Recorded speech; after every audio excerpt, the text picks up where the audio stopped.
Hi guys, welcome back to my channel, or welcome to my channel if you're new here. Hi, my name is Rosie, and thank you so much for taking a moment out of your busy day to spend a few moments with me. So today I wanted to kind of review for any paper crafters out there that are beginners and are just kind of getting into this hobby. Truly, what are the top 5 things that you need that are going to help you to be creative? So I've dwindled down my list, and I really thought about it and thought about what are the top 5 things that if I had these 5 things, what could I create with? So let me move a couple of things over here, and I'm just going to bring them out one by one. So, the first thing is you are going to need a trimmer. There are many trimmers out there in stores, lots of different kinds, and I think this is a personal kind of preference, but for me, and I'll tell you why I love this Fiskars. This is a Fiskars high profile trimmer. And let me just move this because it's a little bit bigger, so I need to get this out of the way, guys. All right, so this one here, the arm extends, and it extends out to 15 inches. I don't even know if I can get that all. There we go. It extends out to 15 1/4 inches, so that's great. The longer the better, but you don't want to have to have anything that's super bulky, and I like this because it's not bulky. The beautiful thing about this trimmer here is that it has, let's see if, I don't know if I can show you guys. I'm going to try here just so you can see. Right in the middle between this hole here, there's a piece of steel or string, aluminum string, whatever you want to call it. This allows you to be able to cut exactly where you want.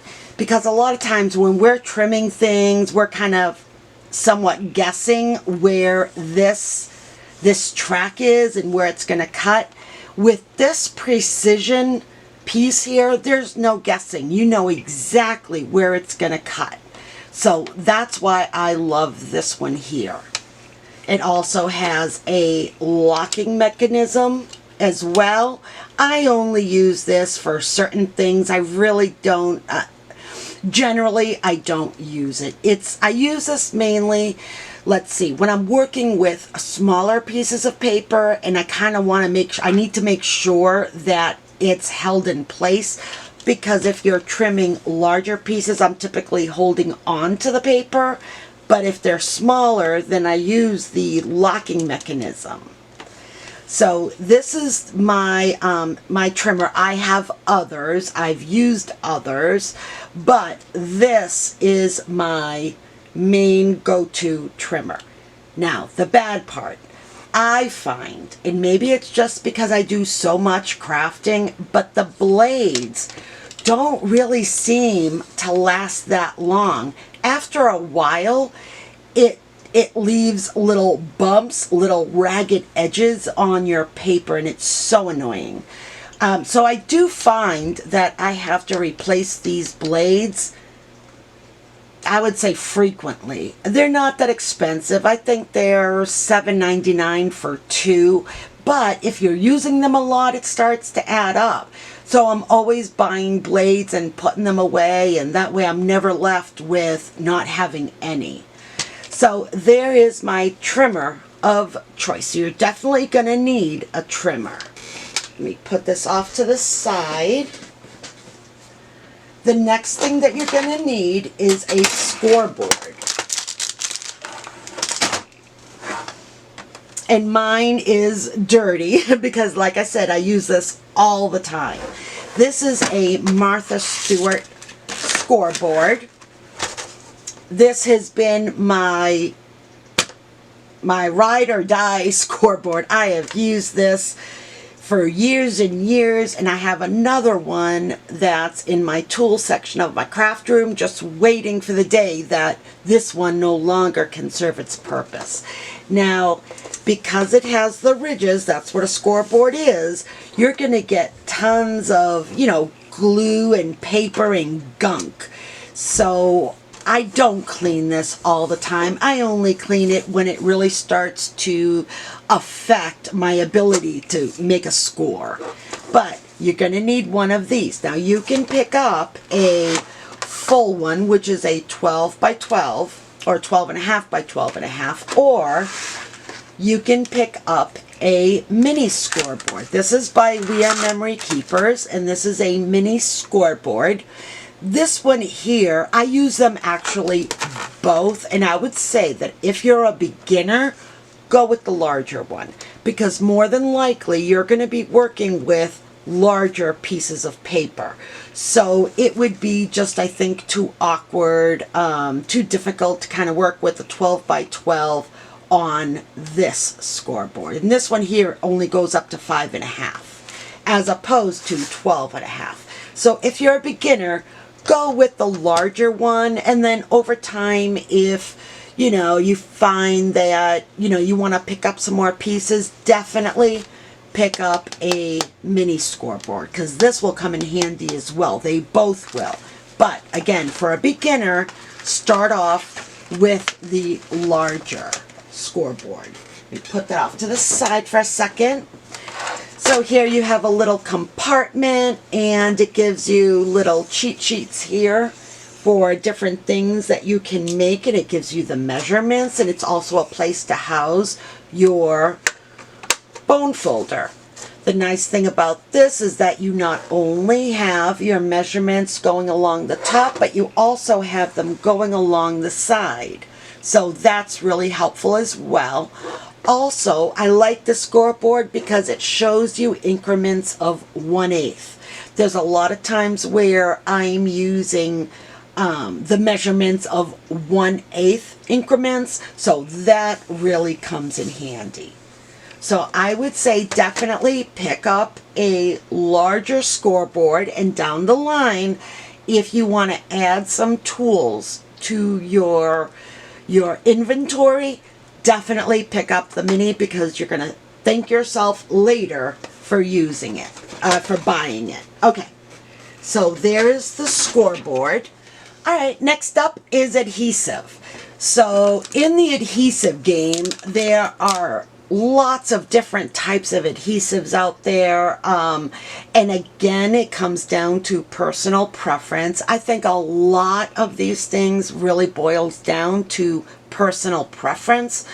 I'm going to give you my top ones, and then I'll tell you why, and if there are any cons to that particular product, I'll let you know as well. So for adhesives, you are going to need glue and tape. That's a given. Glue is used in certain instances, tape is used in other instances. My favorite glue is Reptile glue. I am a lover of this glue. I have tried lots of other kinds, lots of other popular kinds of glue, where other crafters and creators swear by them. But for me, my personal preference is that when I use Reptile glue, I don't have the bumps that I would have, say, with Barely Arts glue or Art Glitter glue or anything like that. And I know some people might say, oh, well, you're putting down too much glue. Well, no, I'm not. But for some reason, when you use the other glues, wherever you've placed the glue, there's this little bump. And I can't stand to see that. Reptile glue, on the other hand, binds really well to a lot of different materials. I won't go into everything that it bonds, but trust me when I say it bonds to a lot of different materials. There is no bump when you use it, and it dries clear and it dries fast. So that is why I use Reptile glue. Now, I still have, I think, Art Glitter glue, and I think Art Glitter glue in my stash, and I have it there as backup if I've run out of this and I haven't had time to go out and get it, because where I live, I can only get it from Amazon, my Michaels, my Joann's, my Walmart. All of those stores don't carry this. So it's something that I have to think about and go and get on Amazon. So I'm trying to think of the price. I would say that it's moderately priced. It's not a $4 deal, but it's not like a $20 or $30 bottle. You know what I mean? It's somewhere kind of in the middle. Honestly, I just don't remember. But this is my glue of choice, and I always have nothing but great things to say about it. I have zero cons when it comes to this glue. I don't see any bad in this glue at all. So there is my liquid glue. But outside of liquid glue, you're also going to need tape, double-sided tape. So again, I've used lots of different tapes, double tape from the dollar store, and I will use the dollar store double-sided tape for certain projects, for certain things. If I'm creating a, say, mini album, I won't use that because it doesn't hold that well, if you know what I mean. My first go-to for double-sided tape is score tape. Again, I've only found this on Amazon, and it comes in a variety of sizes. I'm just showing you here the 1/2 inch. So it comes in 1/2 inch width, but they have an 1/8, a 1/4, a 1/2, and a 1 inch, and I'm sure you can find them in 2 inch, 3 inch, you know, so on. But I tend to keep in my stash the 1/4 inch, 1/2 inch, 1 inch. Those are the 3 sizes that I tend to use. But this tape here holds really, really well. The con to this, and I think it goes for most good double-sided tapes, is that once you stick, say, a piece of paper onto another piece of paper using this, it's on there. And to lift it up, you would be very lucky if you're able to without ripping the paper. So this is really, this binds everything really, really, really well. Bad side again is if you find out that you've placed it down crooked, guess what? It's going to cost you to lift it up and correct that mistake.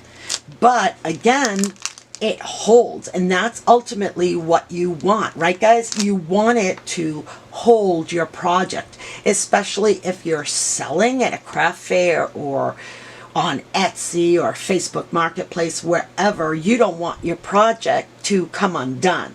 For that reason, I go to score tape. The other tape that I use, and I find this at Hobby Lobby and Michaels, it's called, it's AdTech Crafters tape. It is permanent. They do have a removable version as well. I tend to use the permanent because there's not many times where I'm in the need for removable. I have a few in my stash in case I need it, but honestly, I've always gone with the permanent. The price point is good. The bad part is that it runs out really, really quickly. Let me see if I can show you. You only get a little bit. So if you're crafting a lot, you might go through 2 or 3 or 4 of these in one project. So they don't last as long.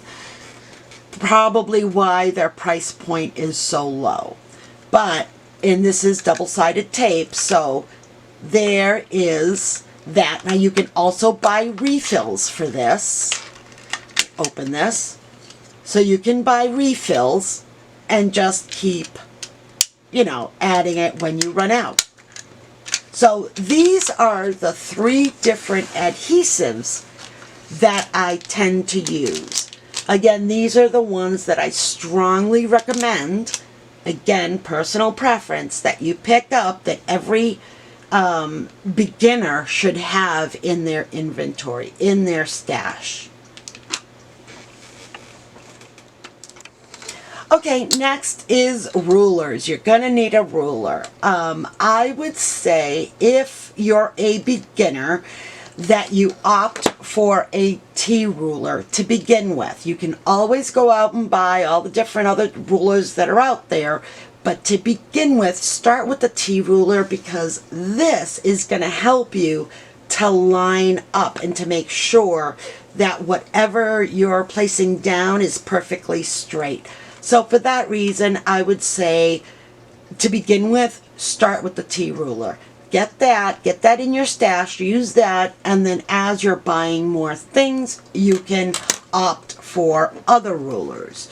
My other ruler, just as an example, is the Tim Holtz ruler. I love this because it has a little beveled slant, which is easier to line up. The measurements are big and I can read them, and again it goes down to 1/8 of an inch, which I love. So these are the two rulers. First, start off with the T-ruler, and if you can, down the line, when you're able to, pick up a Tim Holtz ruler as well. So you're going to need the ruler. Next is scissors.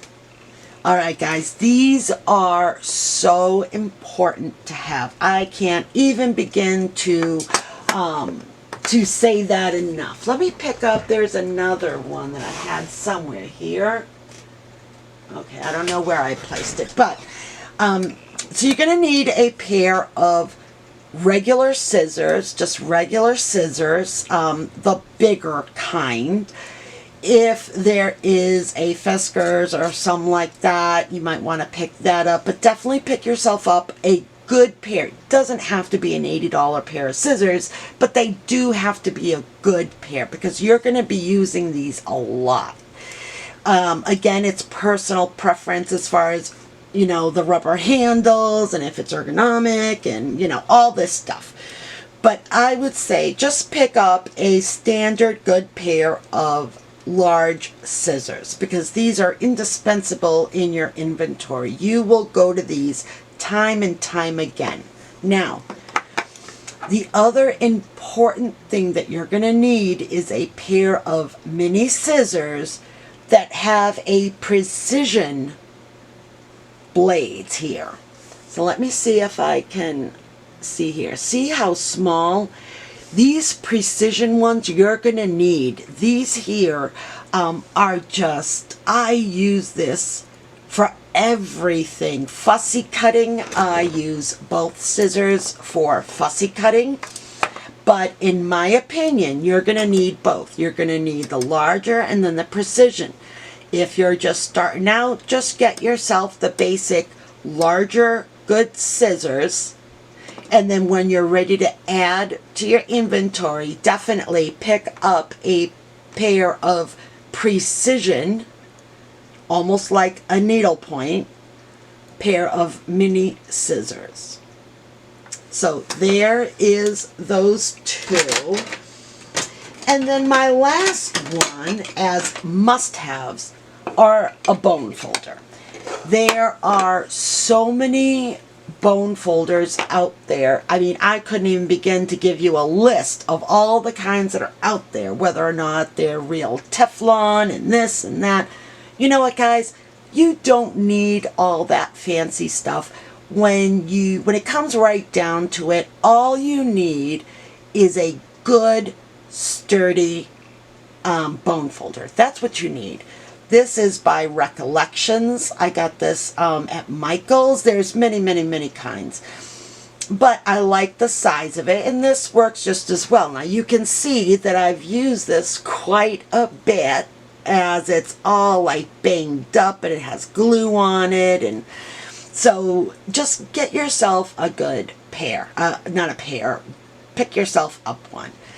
Now, they also have these bone folders for We Are Memory. They come in a large variety of sizes, and I have them. They're like the small and then medium, and then you have the big boys. I've got them, but I always tend to, it seems like, go towards this size, the smaller size. Again, I have the other ones, and they may come into play, but really, it's this one that I go to all the time. Now, you can also pick up stylus as well.